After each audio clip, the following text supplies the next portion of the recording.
Bonjour à tous, bienvenue dans cette nouvelle vidéo d'analyse technique. Cette semaine, nous allons de nouveau nous intéresser au krach boursier qui est en cours. Alors, comme d'habitude, point important, les informations présentées dans cette vidéo ne constituent aucunement des conseils en investissement, celles-ci ont un but purement éducatif. Alors cette semaine, nous allons commencer par regarder le VIX, l'indice de volatilité implicite sur le marché action américain, qui est actuellement en zone de danger, et je vais essayer d'expliquer pourquoi. Puis nous jetterons un œil aux indices S&P 500 et CAC 40, puis à différentes actions qui appartiennent à différents secteurs d'activité qui ont fortement souffert cette semaine.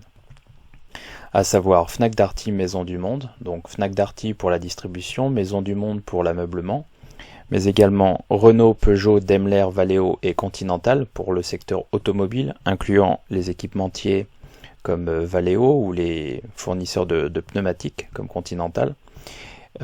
Également le secteur pétrolier, donc matières premières, Total et Royal Dutch Shell, le secteur aérien avec Air France KLM et le secteur bancaire avec Natixis et BNP Paribas. Alors je vais passer en revue rapidement quelques titres de la presse qui relayent le fait que le marché est en souffrance.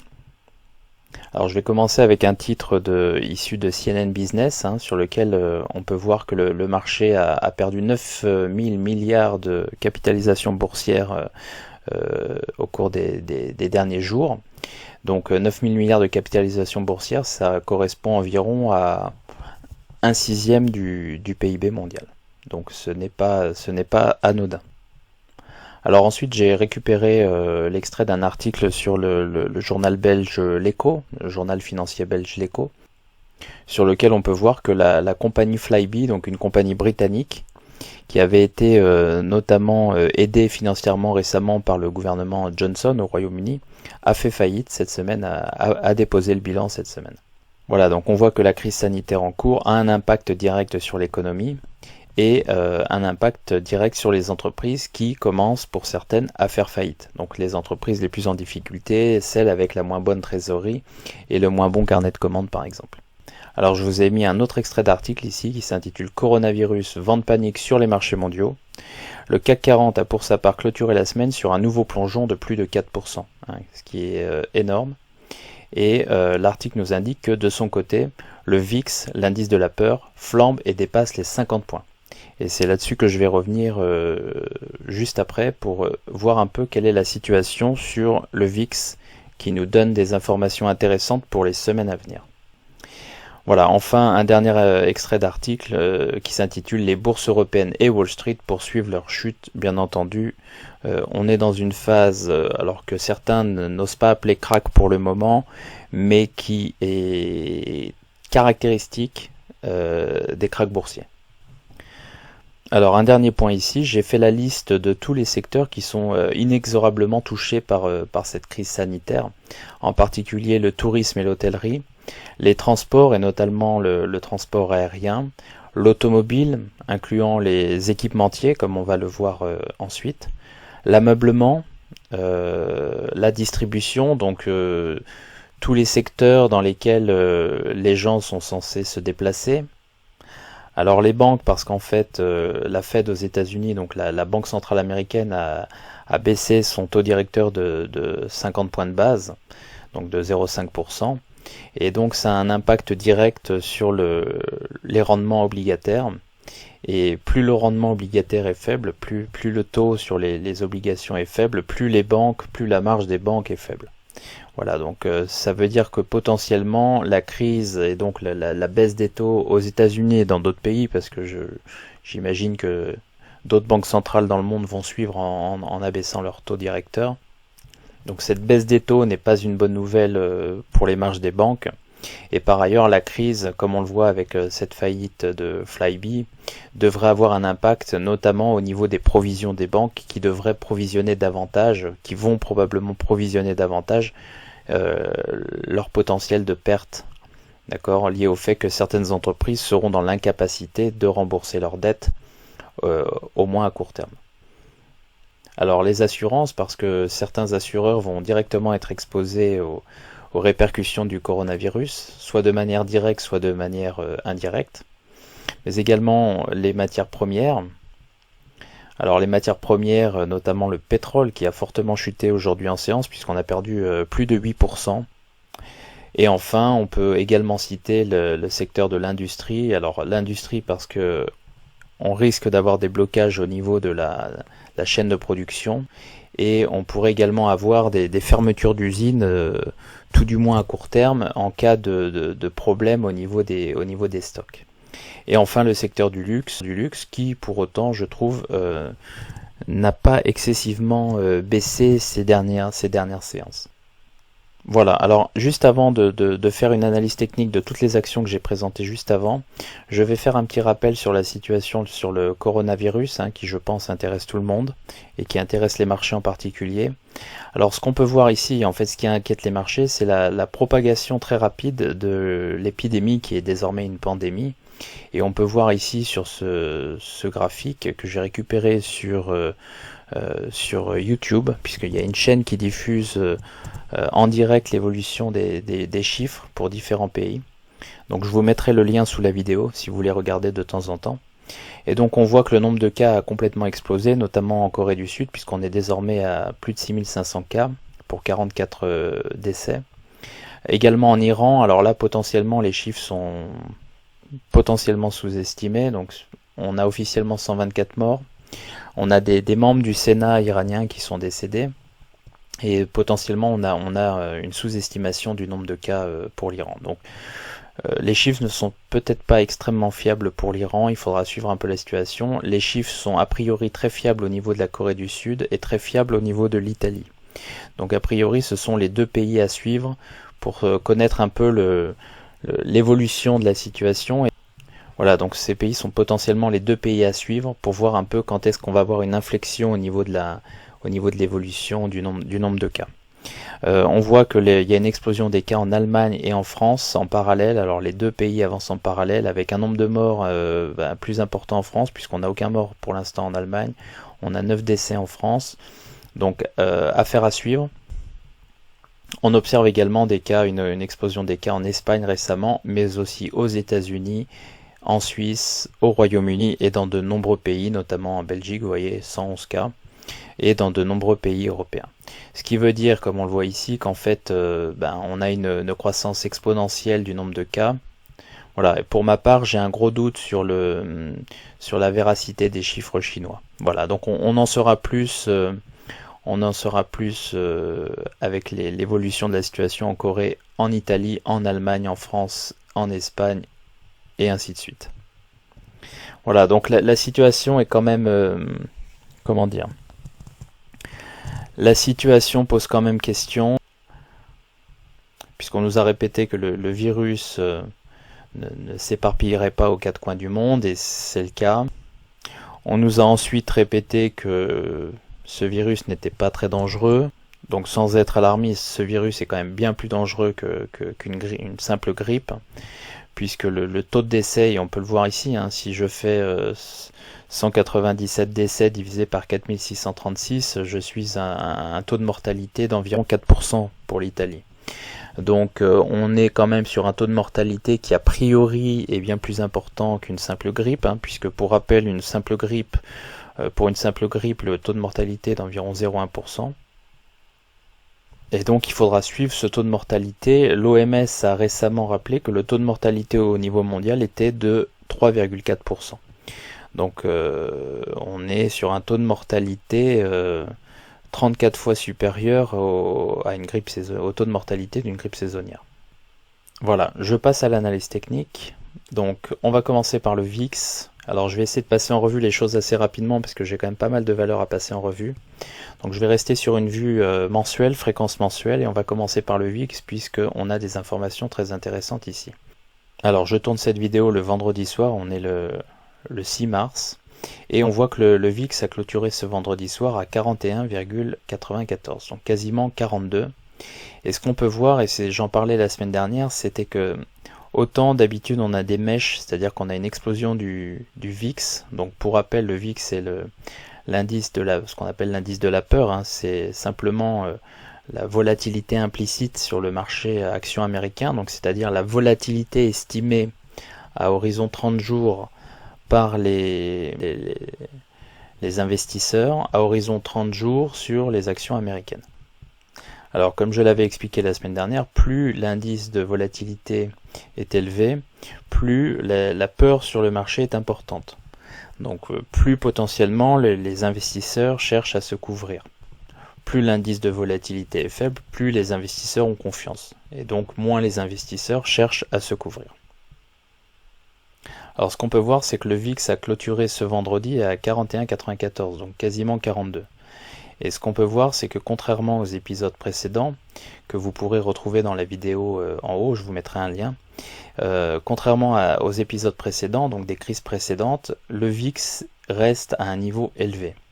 Alors si je prends, ici je vais tirer une droite, voilà, vous voyez qu'on est monté quand même à quasiment, alors je vais me placer ici, on est monté à 54, et si je tire une droite comme ceci, donc une droite horizontale, on voit deux choses. Premièrement, la dernière fois qu'on a atteint un niveau de 54 sur le VIX, c'était lors de la crise financière de 2008-2009. Ça, c'est le premier point très important. Toutes les autres crises des 30 dernières années, d'accord, ont eu un niveau de peur reflété par le VIX qui était inférieur au niveau atteint cette semaine. Ça, c'est le premier point très important. Deuxième point très important, c'est que, comme je l'ai expliqué, d'habitude on a des sortes de mèches, c'est-à-dire que le VIX monte pendant une semaine et puis ça repart. Enfin, il y a une indication qu'en fait on est sur des niveaux extrêmes à court terme. Cependant, ce qu'on peut voir cette semaine, c'est que le VIX, et je vais zoomer un peu ici, est en train de monter progressivement. Donc on a une sorte de Marubozu ici, même si on a une mèche un petit peu haute en haut et un peu en bas aussi. Et on a une sorte de Marubozu. La semaine dernière, vendredi dernier, le VIX est calé à un niveau de 40. Cette semaine, alors on a oscillé un petit peu, mais on s'est calé à un niveau de 42 quasiment, avec une mèche à 54.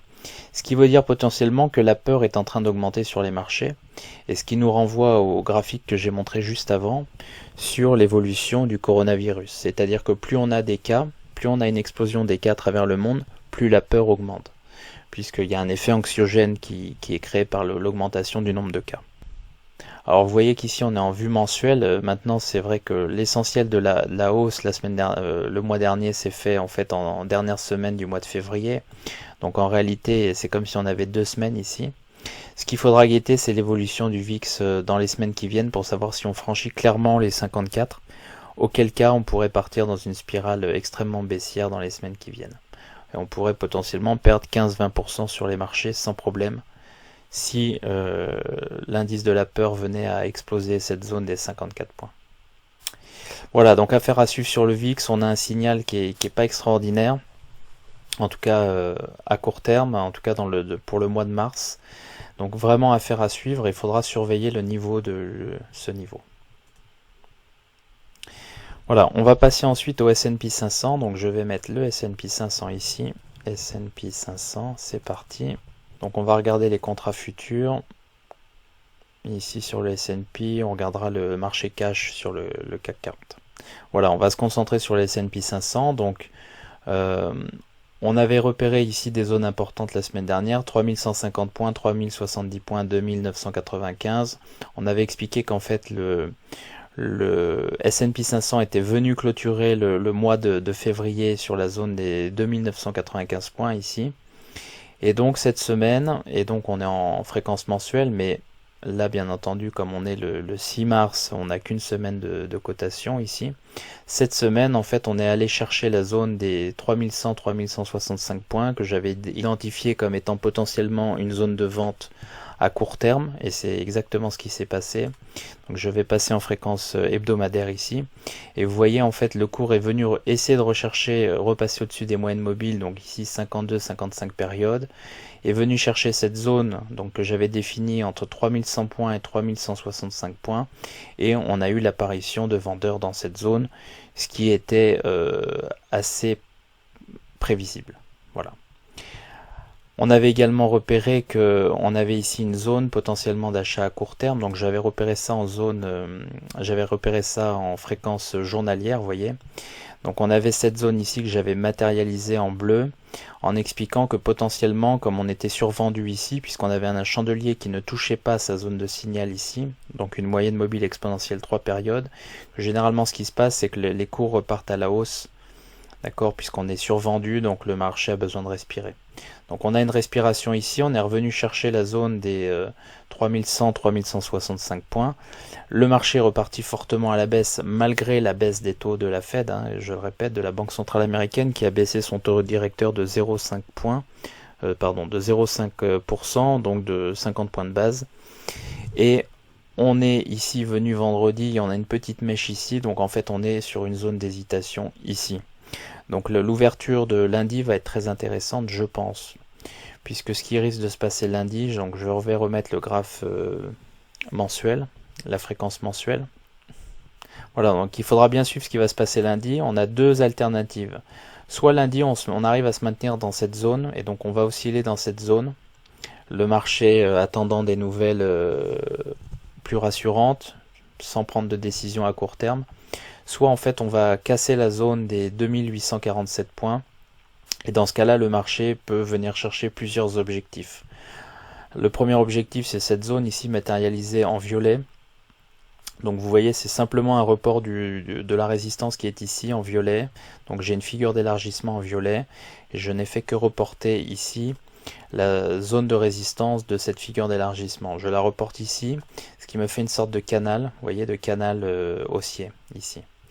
Donc si le marché venait à casser 2847 points, il devrait dans ce cas-là venir chercher la zone des 2763 points. Donc on va le mettre ici comme ceci. Zone potentielle, hein, ça ne veut pas dire que c'est ce qui va se passer, mais on essaie de regarder ce qui peut se passer en cas de rupture. Donc 2763 points, ça c'est potentiellement un niveau atteignable, en tout cas dans les semaines qui viennent, peut-être dès la semaine prochaine, si le marché vient casser cette zone des 2847 points environ. Si jamais le marché ne parvient pas à se maintenir dans cette zone, alors il ira chercher directement la zone des 2605 points, qui est ici matérialisée par les moyennes mobiles exponentielles, qui est matérialisée ici par les moyennes mobiles exponentielles 52-55 périodes. Donc je vais le mettre ici, 2605 points.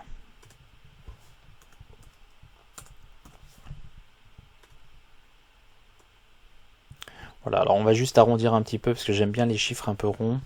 On va mettre 2765 ici et 2605 points. Voilà. Ça, c'est les deux niveaux à surveiller en cas de rupture ici de cette zone. On a un troisième niveau alors qui paraît totalement fou. Mais si jamais le marché partait en crack, et donc je me réfère souvent au crack de 1987, si on devait partir dans un crack à la 1987, alors dans ce cas-là, le marché pourrait descendre de 20% assez rapidement et venir chercher la zone qui est ici des 2320 points. Donc je vais quand même le noter, on ne sait jamais. Alors je dis pas que c'est ce qui va se passer, hein, loin de là, de 2320 points. Donc je ne dis pas que c'est ce qui va se passer, mais voilà, on est dans une situation, on l'a vu avec le VIX, extrêmement périlleuse, et donc sans bonne nouvelle ce week-end, avec une augmentation des cas potentiels au cours du week-end très forte, notamment aux États-Unis. Il faudra voir un peu ce que ça donne, puisque les États-Unis vont recevoir des kits et ils vont pouvoir enfin tester massivement leurs citoyens et les habitants du pays. Donc en cas d'une forte augmentation du nombre de cas, de personnes atteintes, on pourra avoir une panique qui pourrait entraîner le marché sur ces zones. Donc d'abord 2765 points, puis 2605 points, puis 2320 points. Voilà, ça c'est pour l'indice S&P 500. Alors, on va passer maintenant au CAC 40. Donc CAC 40.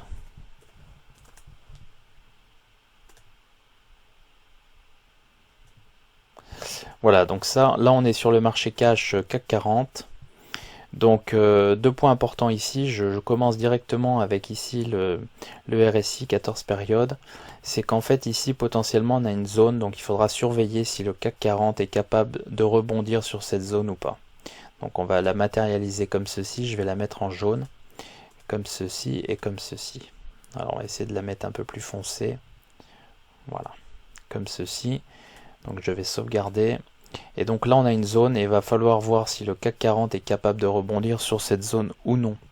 Alors cette zone elle n'est pas a priori pas extrêmement éloignée de la zone actuelle, donc on pourrait venir un peu creuser, donc s'appuyer sur le support ici et repartir éventuellement. Ça c'est une première zone qui correspondrait, je pense, sur le S&P 500 à la première zone identifiée à 2765 points de mémoire. Donc à surveiller ici, ce qu'on voit c'est qu'on a 3 chandeliers baissiers, donc là on est en vue mensuelle, on a 3 chandeliers extrêmement baissiers. On voit qu'on est venu se poser sur la moyenne mobile et les moyennes mobiles exponentielles 52-55 périodes. Donc comme je l'ai déjà expliqué, ces moyennes mobiles suivent des suites de Fibonacci et marchent généralement extrêmement bien. Donc on retrouve des acheteurs souvent sur ces zones de moyenne mobile que j'utilise depuis très longtemps déjà et qui marchent pour tous les marchés et pour tout type d'actions et tout type de titres.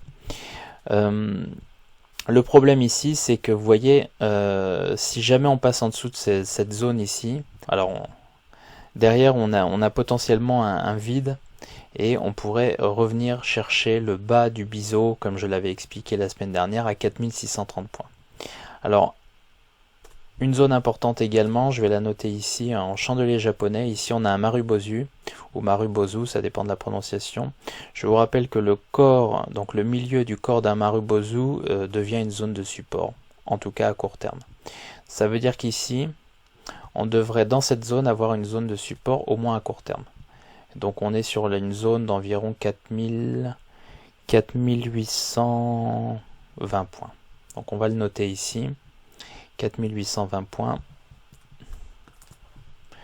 Zone potentielle de support à court terme en fréquence mensuelle. Voilà, comme ceci. Je sauvegarde mon graphique.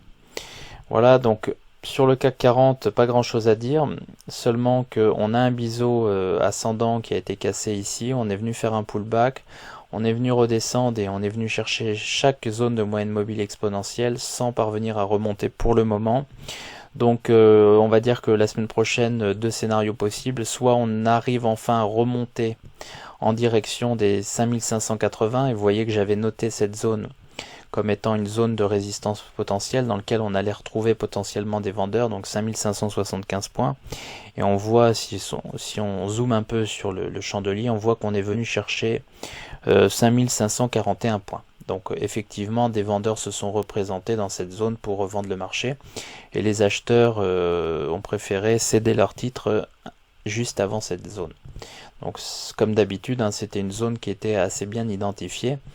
La question pour la semaine prochaine, donc pour lundi et les jours qui suivent, c'est est-ce que le marché sera en mesure de rebondir? Alors pour ce faire, il faudrait peut-être des annonces de banque centrale, notamment de la Banque centrale européenne ce week-end, ou des annonces budgétaires qui pourraient venir du côté de l'Allemagne. Dans le cas contraire et en cas d'explosion du nombre de cas, ce qui est assez prévisible en réalité, on pourrait venir chercher des plus bas. Donc d'abord 4820 points qui pourrait servir de zone de rebond, puis éventuellement 4630 points qui est l'objectif final pour ce biseau ascendant. En retenant quand même que à plus long terme on est dans un canal haussier, donc on a une zone de support ici importante matérialisée en orange, et on aurait une zone d'achat potentielle très importante à long terme dans cette zone comprise entre 3800 points et 4200 points. Voilà, donc ça c'est pour le CAC 40, affaire à suivre. Voilà, donc on va passer aux actions. Maintenant, je vais commencer avec Fnac Darty. Donc Fnac Darty. Voilà, donc je vous renvoie à la vidéo que j'avais fait sur Fnac Darty il y a quelques semaines. Voilà, donc sur le titre Fnac Darty, j'avais indiqué qu'on avait une figure chartiste en épaule, tête-épaule.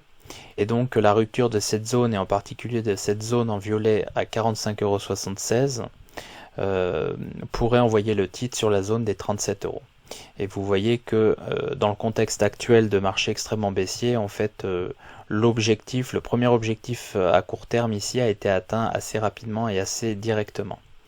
Alors la question qu'on se pose sur Fnac Darty, qui est très impactée en raison du fait que c'est un distributeur, et donc Fnac Darty, ça implique que les gens se rendent en magasin potentiellement ou se fassent livrer et donc rentrent en contact avec, des personnes.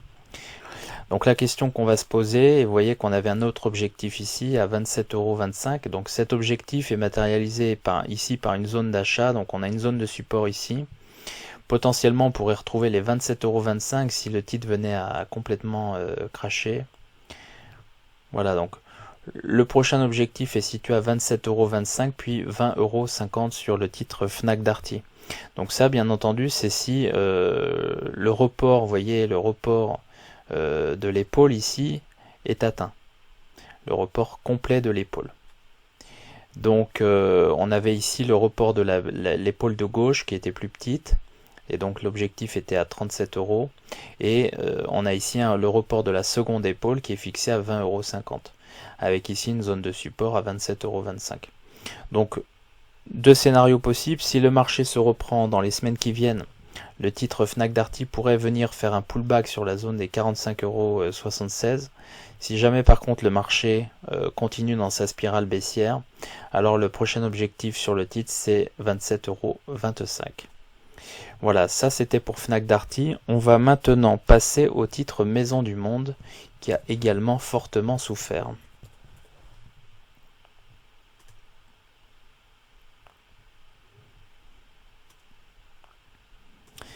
Voilà, donc je vais mettre le titre en fréquence mensuelle d'abord, comme d'habitude. Donc là, on n'a pas énormément de données, puisqu'on a environ 4 années de données sur le titre. On avait évoqué le fait que le titre oscillait au sein d'un biseau descendant.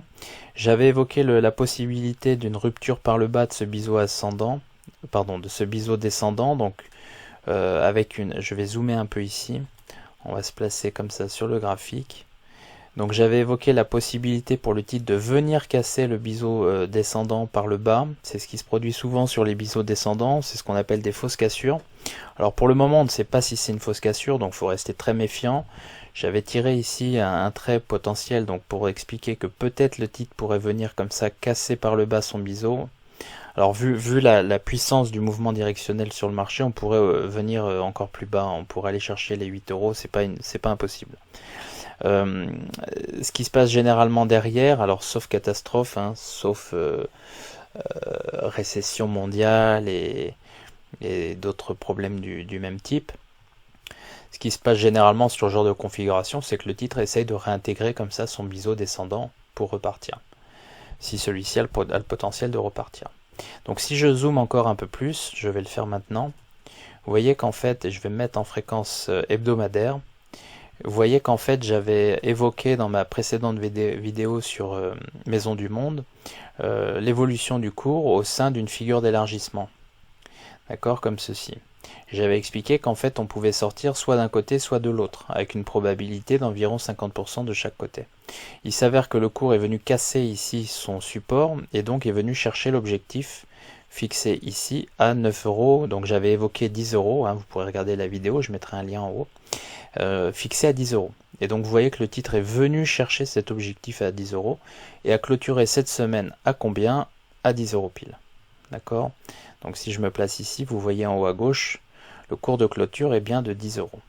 Donc on a clôturé en plein sur l'objectif. La question qu'on se pose maintenant, c'est est-ce que le titre va être en mesure de réintégrer son biseau descendant ou est-ce que le titre va poursuivre sa chute? Et là, c'est assez compliqué à dire en réalité. Tout va dépendre du marché, la réaction du marché la semaine prochaine. Si le marché est très baissier, on peut s'attendre à ce que Maison du Monde continue à baisser. Si le marché se reprend en début de semaine prochaine, alors on peut s'attendre à ce que Maison du Monde réintègre le biseau descendant ici. Voilà, donc j'ai pas grand chose d'autre à dire sur Maison du Monde. Je vais me placer peut-être en fréquence journalière juste pour voir ce que ça donne. Alors vous voyez, on a un marteau ici, on a un gap ici, alors on va vérifier, le plus bas c'est 10,12 € et ici le plus haut c'est 9,58, non c'est 10,10. Donc on a un gap de 2 centimes, donc on a un gap.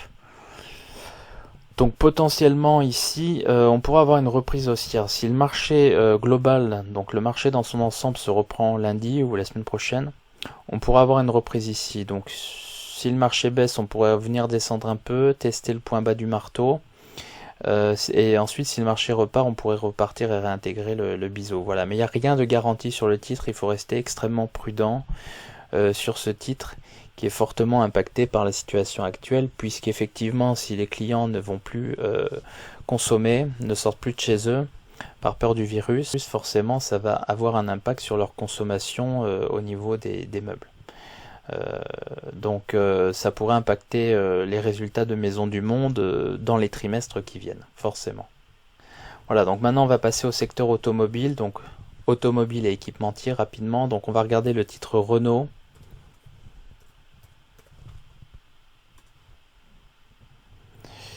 Voilà, donc Renault en fréquence, on va se mettre en fréquence mensuelle, voilà comme ceci.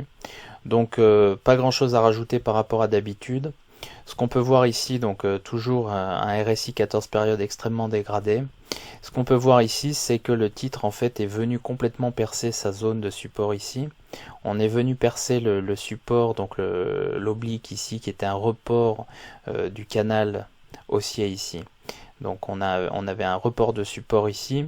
Le titre est venu casser ce report de support et on est quasiment à l'objectif des 20 euros que j'avais fixé comme objectif pour le scénario du pire dans une précédente vidéo. Je mettrai le lien en haut ici.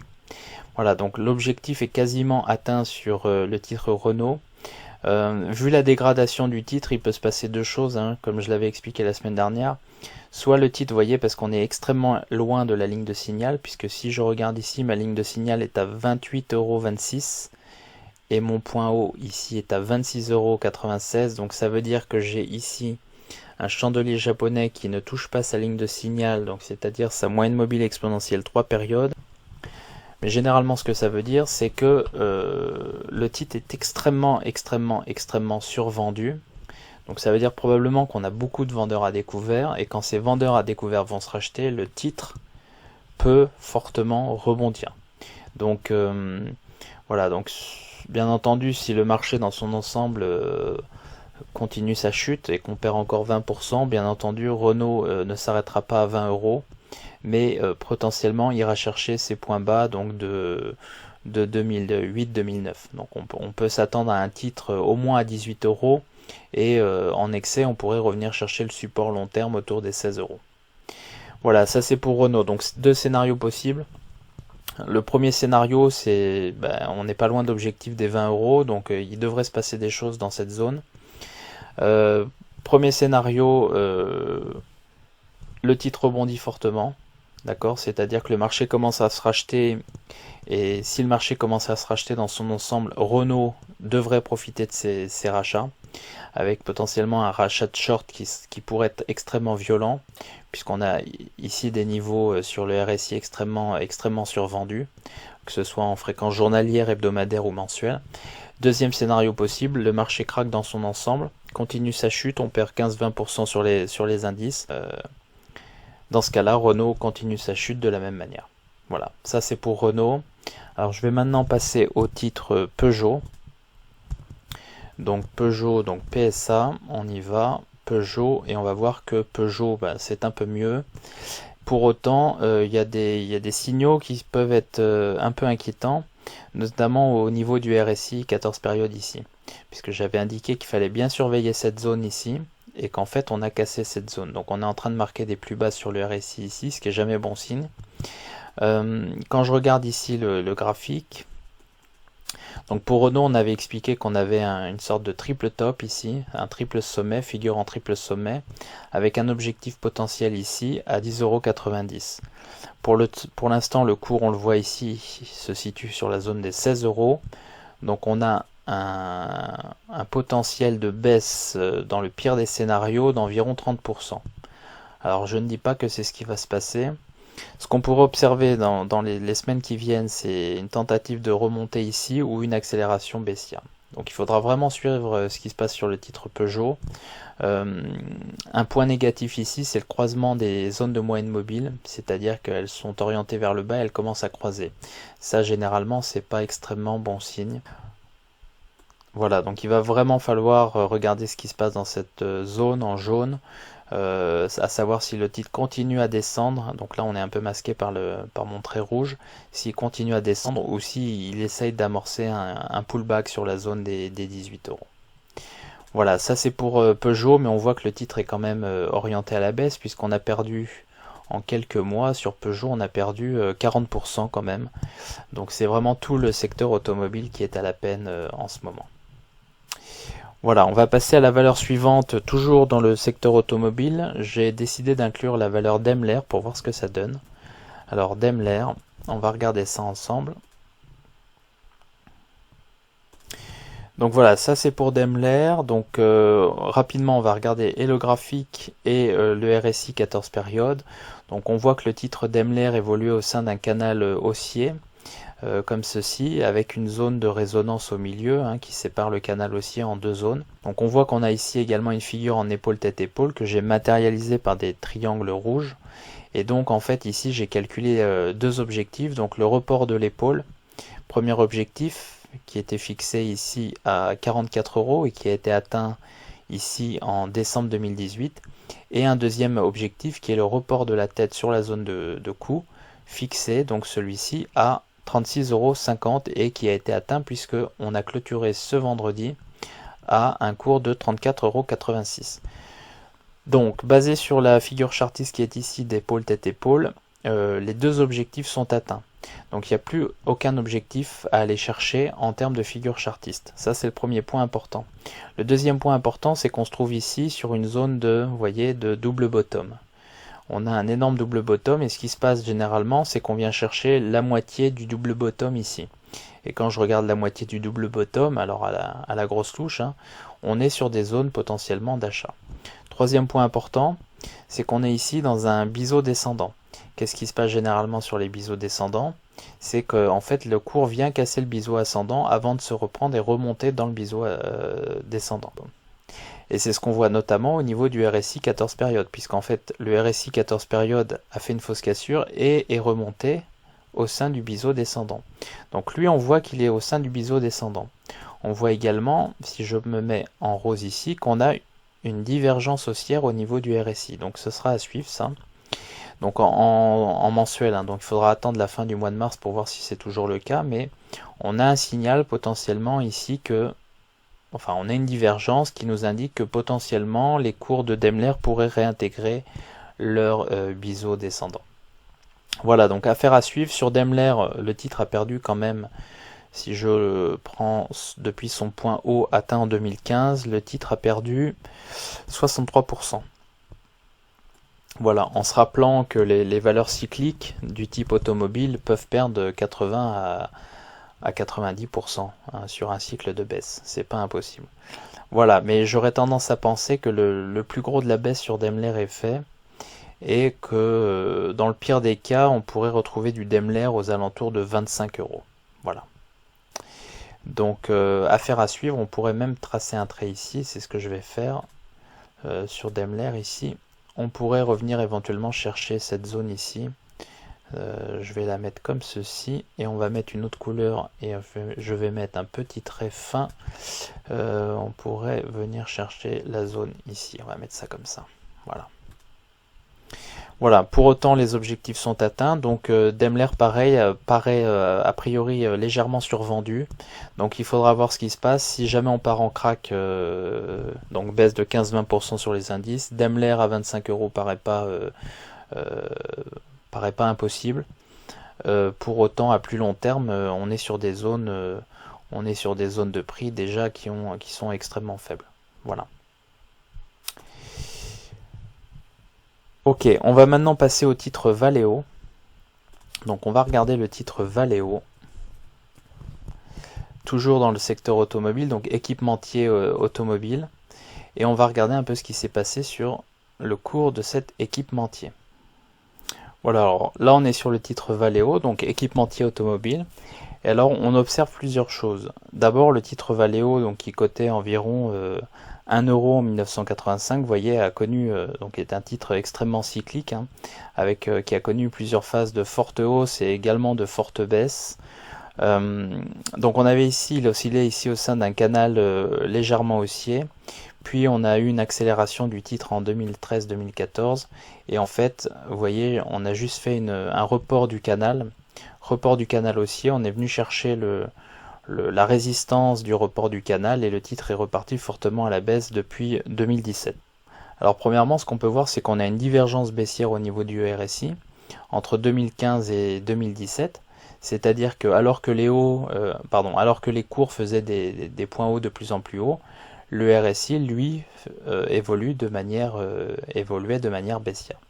Donc ça aurait dû alerter les investisseurs sur cette période, à savoir que la hausse exponentielle du titre n'était pas forcément viable à plus long terme. Alors autre point important, on observe ici une formation en drapeau, donc j'aurai l'occasion de revenir sur ces formations en drapeau dans mes leçons d'analyse technique, donc dans la playlist 50 leçons d'analyse technique. En fait, tout simplement, quand on a une hausse comme ça, très puissante, donc ce qu'on fait, c'est qu'on reporte la hauteur de la hausse exponentielle. Ensuite, on a un triangle qui se forme comme ceci.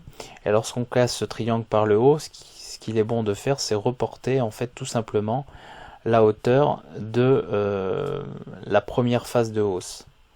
Ce qui nous donnait ici un objectif, vous voyez, un objectif à 67 €. Et on voit que le titre est venu chercher cet objectif avant de complètement caler.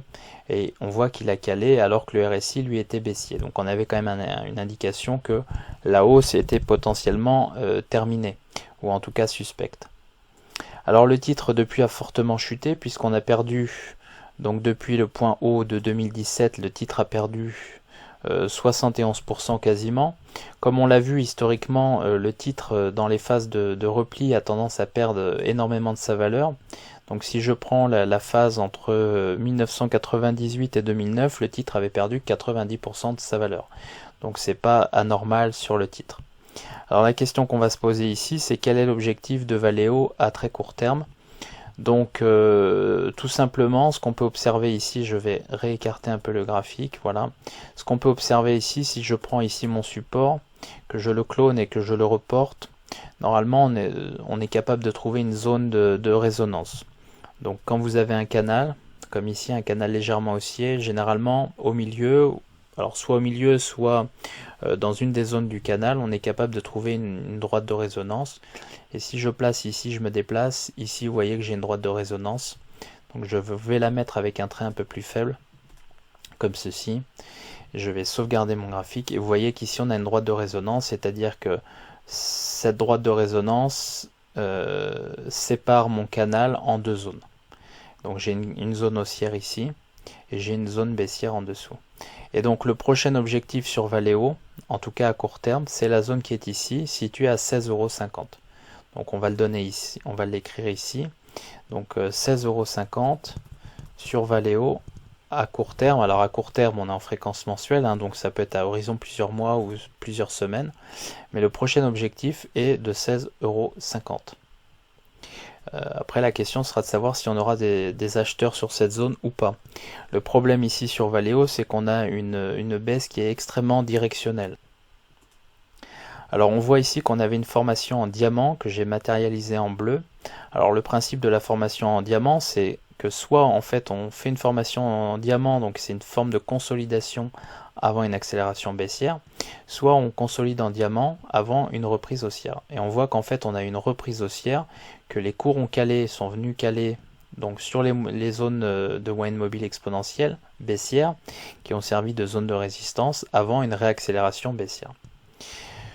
On avait également un marteau ici, donc qui a servi de zone de support pendant quasiment un an ici.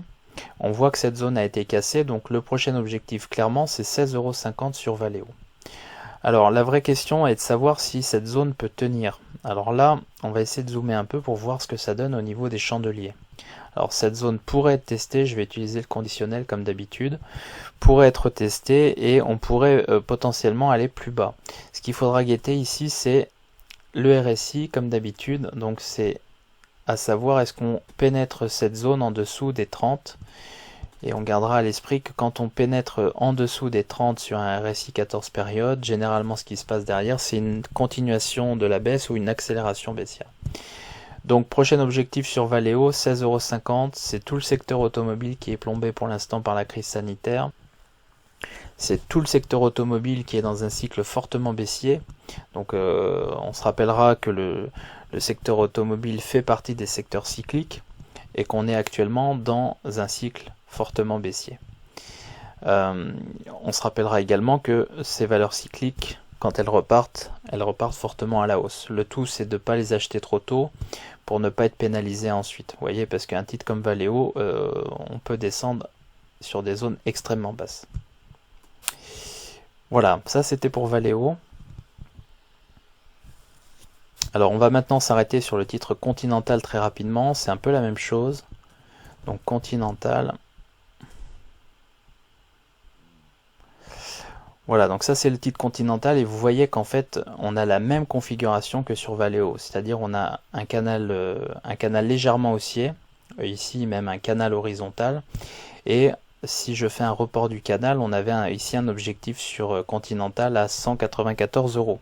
Alors je vous rappelle que Continental, comme la plupart des valeurs que je présente dans mes vidéos d'analyse technique, est éligible au PEA, qui est donc coté en Allemagne. Alors vous voyez, on avait un titre qui allait chercher son objectif ici, donc report du canal haussier, tout simplement. Et on a ensuite une formation en double top, double sommet, que j'ai matérialisé par des triangles rouges ici. Alors on voit ici que le titre ne descend pas totalement ici, mais on voit qu'on est capable de tracer une ligne de coup. Donc la symbolique est la même que pour un double top, c'est un double top. Et donc à partir de ça, on est capable de calculer deux objectifs à la baisse, puisqu'on a une rupture de la zone de coup ici, on fait un pullback, on vient rechercher la zone de coup ici et on repart à la baisse. Ce qui veut dire deux objectifs. Le premier objectif à 83,60 € et celui-ci a été atteint. On va quand même le marquer ici, 83,60 €. Alors je vais arrondir un peu, 83,50 € on va mettre. Voilà, c'est la même chose, on n'est pas à 10 centimes près en analyse technique. C'est juste pour nous donner un ordre d'idée. Et on a un deuxième objectif ici à 60,20 € environ, on va mettre 60 €. 60 €. Voilà, donc on a deux objectifs basés sur la figure chartiste de double sommet, de double top. 83,50 € qui ont été atteints et 60 €. Donc prochain objectif si la baisse se poursuit. On voit ici qu'on avait un support au niveau de l'ancienne zone de résistance du canal horizontal, qui était également la zone de support. On voit que cette zone a tenu ici puisqu'on a rebondi dessus et depuis elle a complètement plié. Donc la question est de savoir si le titre Continental va aller chercher les 60 €. Vu la configuration du titre, il est fort possible que la baisse se poursuive sur le titre. Voilà, comme pour les autres titres du secteur automobile et les équipementiers en général, il faudra voir un peu ce qui se passe sur le marché de manière générale. À savoir, est-ce que l'on repart dans les semaines qui viennent, peut-être dès la semaine prochaine, même si j'ai quand même quelques doutes, ou est-ce que la chute se poursuit dans les semaines qui viennent, et dans ce cas-là, on irait chercher les 60 €. Alors, en cas d'objectif à 60 € atteint, les prochains objectifs sur le titre se situeraient a priori dans cette zone, donc dans la zone des 40 €. Ici, on peut tirer un trait, puisqu'on a une zone ici de support en chandelier japonais. On a une structure à deux chandeliers haussiers, donc potentiellement on aurait ici une zone de support à court terme, toujours en fréquence mensuelle. Voilà. Donc je vais le mettre en bleu comme à chaque fois pour les chandeliers japonais. Voilà, on a potentiellement une zone de support ici. Voilà, donc ça c'est pour le titre Continental. On va maintenant passer au titre Total.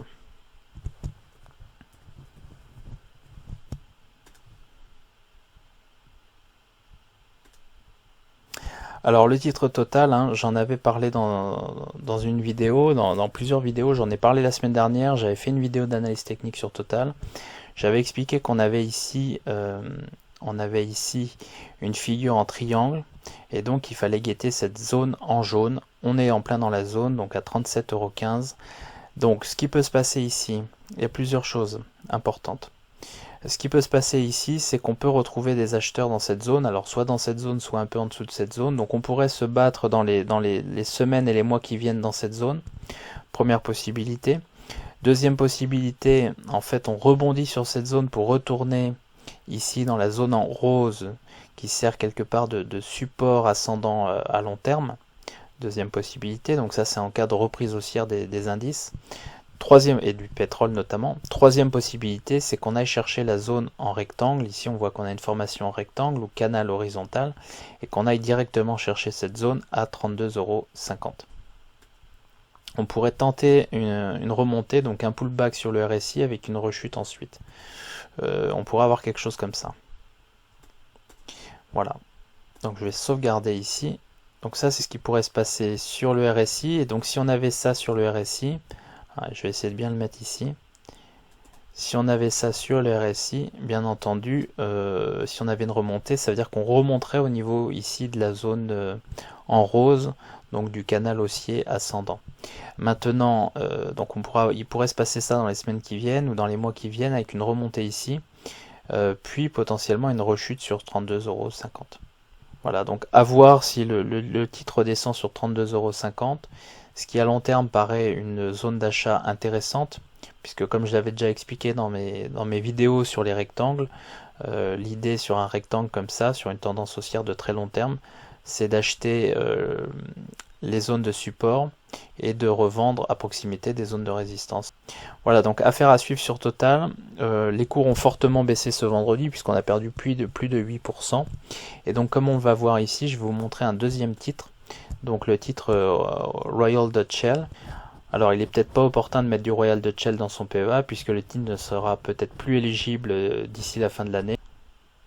Ceci étant, le titre présente des caractéristiques intéressantes et c'est pour ça que j'ai envie de vous le montrer dans cette vidéo. C'est qu'en fait ici on voit qu'on se rapproche d'un support de très long terme. Donc je vais cloner ici cette zone en jaune et je vais la mettre ici, puisqu'en fait ce qui devrait se passer sur le titre Royal Dutch Shell, c'est qu'on devrait retrouver des acheteurs ici. Vous voyez qu'à chaque fois on s'est présenté dans cette zone, donc des 17-18 €, on a retrouvé des acheteurs dans cette zone. Une fois donc en 99, en 2003, en 2009, en 2015, et donc a priori on pourrait avoir la même chose en 2020. Donc, et vous voyez qu'on peut parfois casser donc cette zone de support, du moins temporairement, et remonter par la suite. Donc il faudra surveiller un peu ce qui se passe sur Royal Dutch Shell, notamment au niveau de ce support, pour voir un peu ce qui peut se passer également sur Total. Et c'est pour ça que je vous montre le titre. Pour rappel, quand on a ce genre de configuration, la même chose, l'idée c'est d'acheter ces zones de support et de porter les titres pour les revendre sur les zones de résistance. Alors comme pour Total, on voit également qu'on a un support long terme, un canal haussier long terme qui a fait office de support très longtemps, et même des fois on avait des grandes mèches et des reprises au-dessus, et qui cette fois semble bien cassé. Alors il faudra voir ce qui se passe. Ce qu'on pourra avoir, c'est une reprise ici en 2020, une remontée du cours Royal Dutch Shell au niveau de cette zone ici, et éventuellement une rechute, mais ça on verra plus tard. Au niveau du RSI 14 périodes, par contre, ce qu'on peut voir, c'est que le titre vient de rentrer, vient de casser la zone des 30 ici, et donc ça veut dire que potentiellement on peut avoir une accélération baissière dans les semaines qui viennent. Voilà, donc affaire à suivre sur Royal Dutch Shell. En cas d'accélération baissière, ça voudrait dire qu'on irait chercher assez rapidement le support qui se situe dans cette zone des 17 €. Voilà, ça c'était pour Royal Dutch Shell. On va maintenant passer au titre Air France KLM.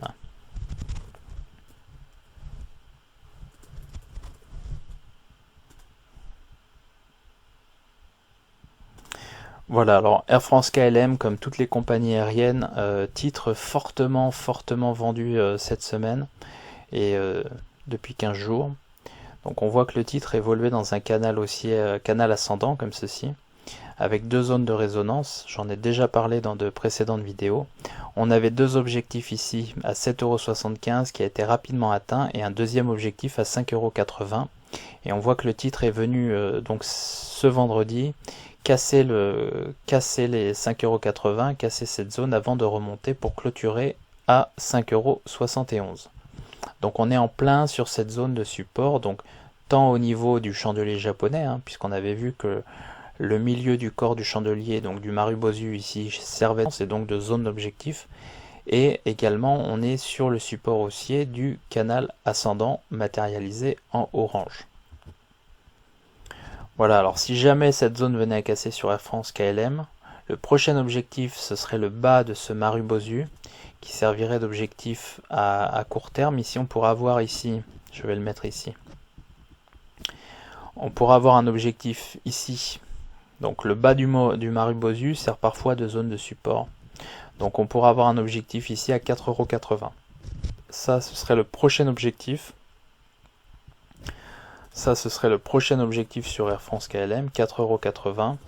Et en cas de rupture de cette zone, donc je vais le mettre en bleu, et en cas de rupture de cette zone, on pourrait retourner chercher la zone des 3,50 €.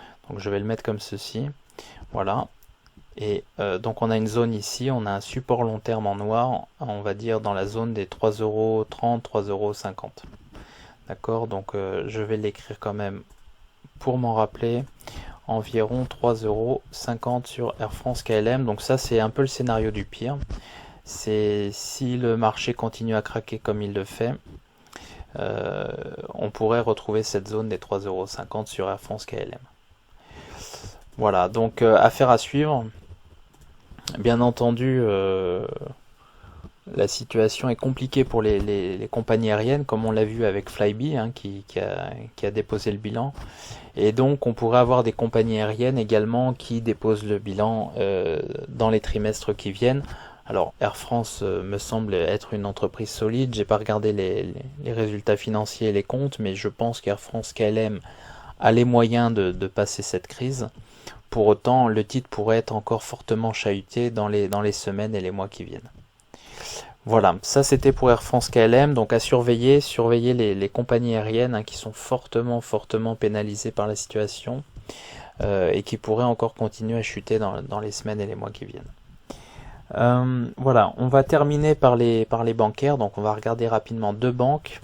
La banque Natixis, donc qui a fortement souffert, et comme on va le voir, hein, j'en avais parlé dans ma dernière vidéo, on a une forte chute du titre cette semaine. Donc je vais rester en fréquence mensuelle ici, mais on voit qu'on avait regardé le titre quand il était ici, donc par ici on était sur la zone des 4,30 € environ, et on voit que depuis le titre a perdu environ 30%, donc 30% en 2 semaines, c'est-à-dire 30% en 10 jours de cotation, ce qui est absolument énorme. Alors on avait repéré qu'on avait ici affaire à une zone de... On avait ici sur le RSI 14 périodes, on avait une zone de support, qu'on avait cassé cette zone de support, qu'on avait fait un pullback et qu'a priori on était en train de repartir à la baisse, ce qui était un signal potentiel que le titre allait repartir également à la baisse ici. On voit que le titre a cassé son canal haussier en bleu ici, on avait un canal ascendant haussier avec une droite de résonance ici. Le titre a cassé son support haussier et donc le titre est venu chercher une première zone ici qui était un ancien objectif en rouge dans la zone des 3 € environ. Et on avait indiqué que l'objectif final sur le titre se situe dans la zone des 2 € ici au niveau du support long terme. Voilà, donc prudence sur le titre Natixis. Le titre est orienté fortement à la baisse comme tout le secteur bancaire, donc il faut rester méfiant sur ce titre. Pour l'instant, on n'a pas d'indication de retournement, ni sur le RSI, ni au niveau du RSI, ni au niveau des chandeliers japonais, donc prudence sur le titre. Voilà. Dernier titre pour cette semaine, le titre BNP Paribas. Donc BNP Paribas, donc ici c'est vraiment pour comparer un peu ce qui se passe sur BNP et sur Natixis. Donc on voit ici que le titre BNP Paribas a été fortement vendu.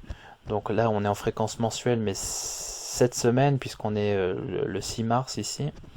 Donc on voit que le titre a perdu, en l'espace de 3 mois, le titre a perdu 28%. Donc très forte baisse.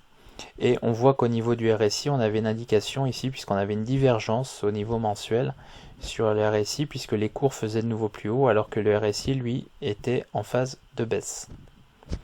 Alors, on voit que le titre BNP Paribas évolue au sein d'un canal haussier de très longue période. Donc on a un canal haussier ici, On a également une droite de résonance qui sépare ce canal aussi en deux zones, donc une zone basse assez petite et une zone haute assez importante. Et donc on voit que le titre est en direction, se redirige vers son support long terme. Ça veut dire que sur BNP Paribas, on a une zone de support ici. Et on voit que depuis son introduction en bourse, le titre s'est toujours repris au niveau de cette zone de support, même pendant la crise de 2008-2009. La question cependant est de savoir si cette zone de support va fonctionner cette fois. Alors cette zone de support se situe environ entre 35 € et 31 €, donc on va dire 30-35 €, donc je vais l'écrire ici. On a une zone de support ici, 30 €, 35 €.